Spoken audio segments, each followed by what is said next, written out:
Bem-vindos ao The Debate. Imagina, tipo, só por um momento, nossos ancestrais forrageando em uma floresta. O clássico cenário de sobrevivência. Exato. O processo de decisão deles era, assim, brutalmente simples.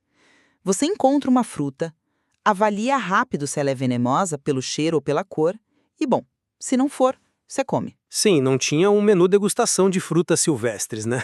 Pois é. E a nossa neurobiologia evoluiu, ela foi otimizada durante milênios para esse cenário exato de escassez linear.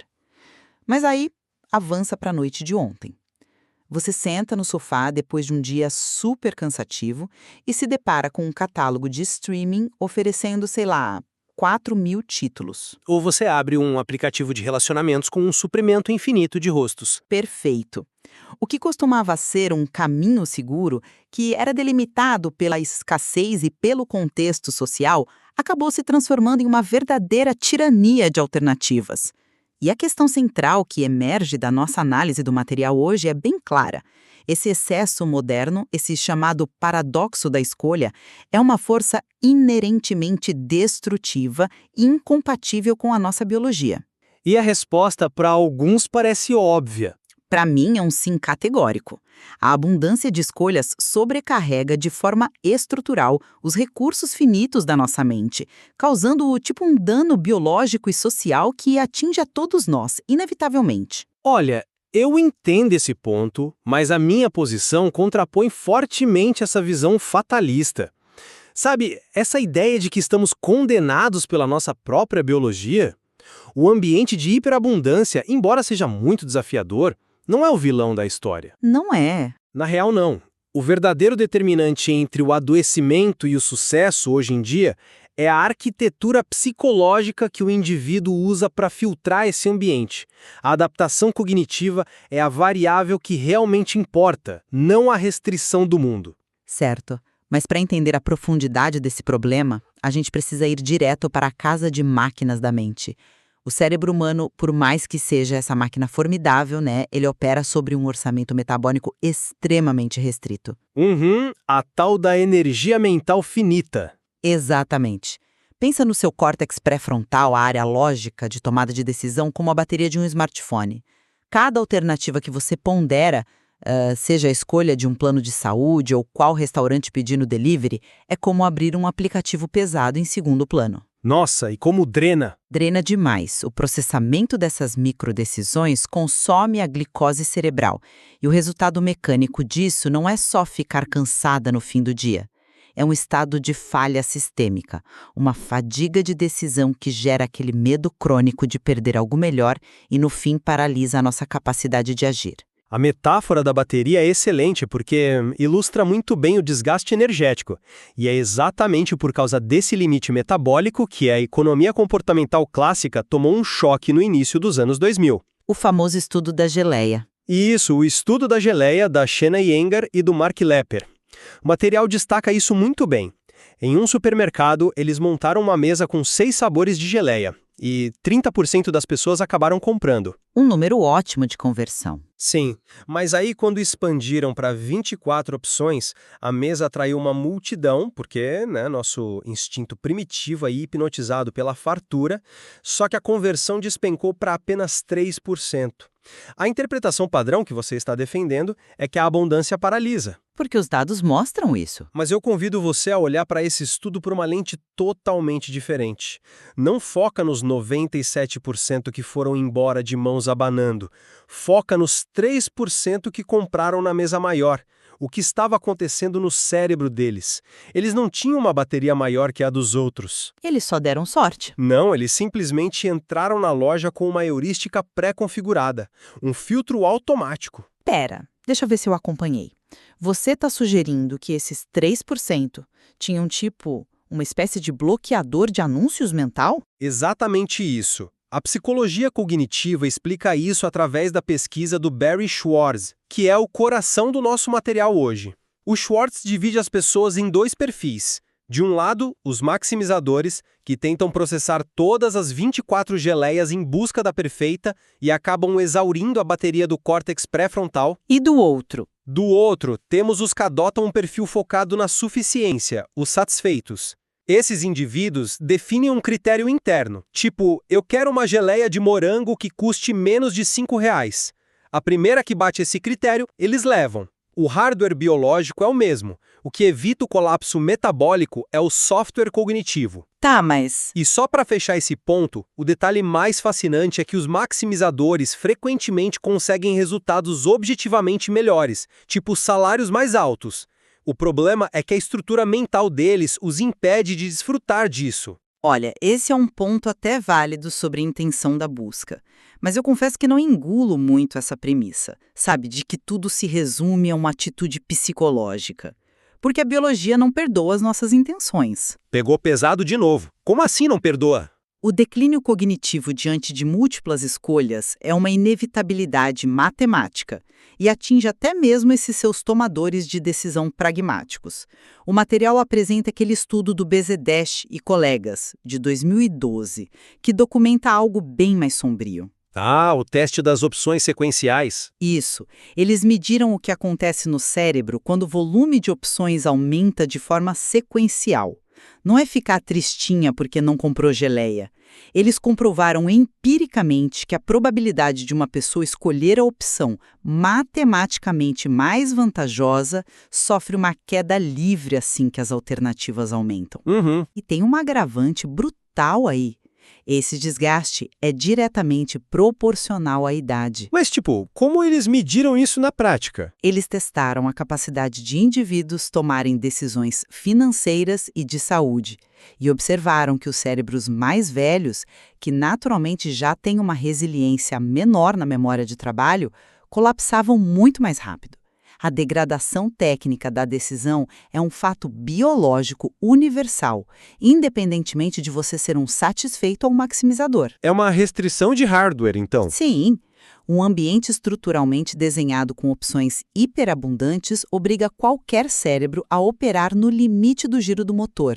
Isso gera um declínio inevitável na nossa lógica. Sinto muito, mas eu não compro essa ideia de forma tão ampla. Eu tenho um pé atrás com a forma como você conecta a perda de precisão matemática ao adoecimento mental crônico. Como assim? A conexão é direta com o estresse. Cirurgicamente, o melhor fundo despenca. Inquestionável. Mas falhar em escolher o ótimo absoluto não é sinônimo de colapso psicológico. Mas gera angústia. O material é muito criterioso ao ligar condições graves, como o transtorno depressivo maior, especificamente aos maximizadores, não à população em geral. Como o simples cansaço vira a depressão clínica. Exatamente o que eu me pergunto quando olho para os dados. Porque o salto entre hesitar num catálogo e desenvolver depressão parece enorme, mas ele acontece. E acontece pelo pensamento contrafactual. Pensa comigo. Quando você vivia em um mundo com poucas opções e a escolha era ruim, de quem era a culpa? Do mundo, claro. Exato. Eu só tinha um emprego na fábrica da cidade e ele é horrível. A vida é dura. Agora, quando você tem 500 vagas globais no LinkedIn e você não está feliz, de quem é a culpa? Ah, de mim mesma. O maximizador internaliza isso. Ele diz, nossa, a opção perfeita estava ali, eu que fui incompetente. O adoecimento não vem do esforço de processar as opções, mas das expectativas irreais. O indivíduo pragmático erra o melhor fundo de previdência também, mas ele não desenvolve depressão por isso, porque a expectativa dele estava no que funciona. A abundância só expõe o perfeccionismo disfuncional. Ok, eu entendo como internalizar a culpa afeta o humor, é um ponto super interessante, mas eu enquadro isso de uma forma muito mais sistêmica. O custo físico e social que pagamos por estarmos submersos nisso é, sinceramente, letal. Letal. Sim. Se você já sentiu aquele aperto no peito no domingo à noite, sabe, aquela ansiedade difusa, há uma cascata química no seu corpo. Na neurobiologia evolutiva, quando o cérebro percebe que você não consegue traçar uma rota definitiva, ele interpreta essa ambiguidade como risco de morte. Porque hesitar na floresta era perigoso. Exato. Isso ativa imediatamente o eixo HPA. hipotálamo, glândula pituitária e glândula adrenal. O clássico sistema de luta ou fuga. Perfeito. Só de estar diante de escolhas excessivas, o nosso corpo começa a injetar cortisol e adrenalina na corrente sanguínea. Nós estamos mobilizando energia de sobrevivência para escolher um tênis na internet. E a longo prazo, o cortisol alto destrói o sono profundo e o sistema imunológico. Não é só humor, é a biologia desmoronando. Certo, o impacto fisiológico é real. No próximo perfil. O incentivo biológico para tolerar frustrações evapora. E as pessoas acabam numa epidemia de solidão existencial. Eu vejo isso por um caminho diferente. Eu não discordo que o cortisol das pessoas está nas alturas, ou que os aplicativos mudaram as dinâmicas sociais.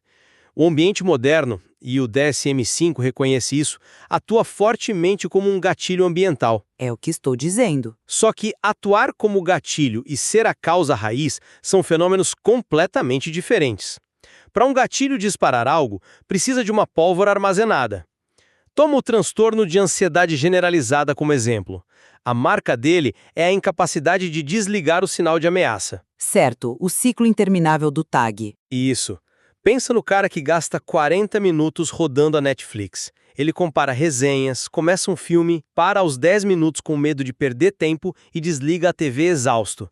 A angústia é real. Mas o catálogo da Netflix não criou o transtorno dele.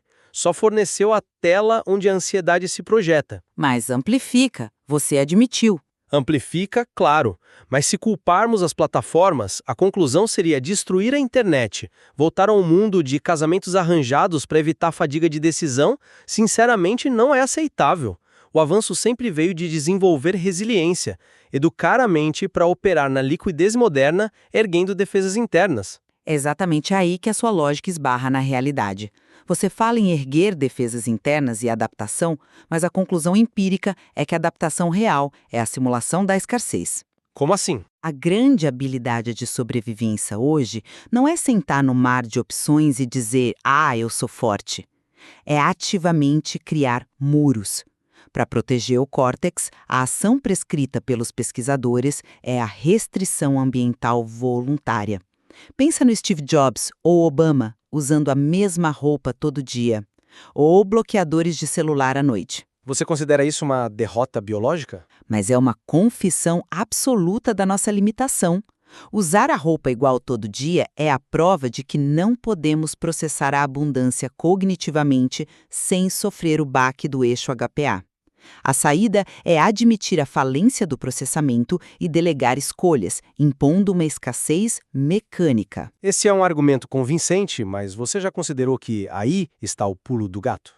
Essa limitação que você descreveu não refuta a minha tese. Ela corrobora. Corrobora como? É uma redução de opções.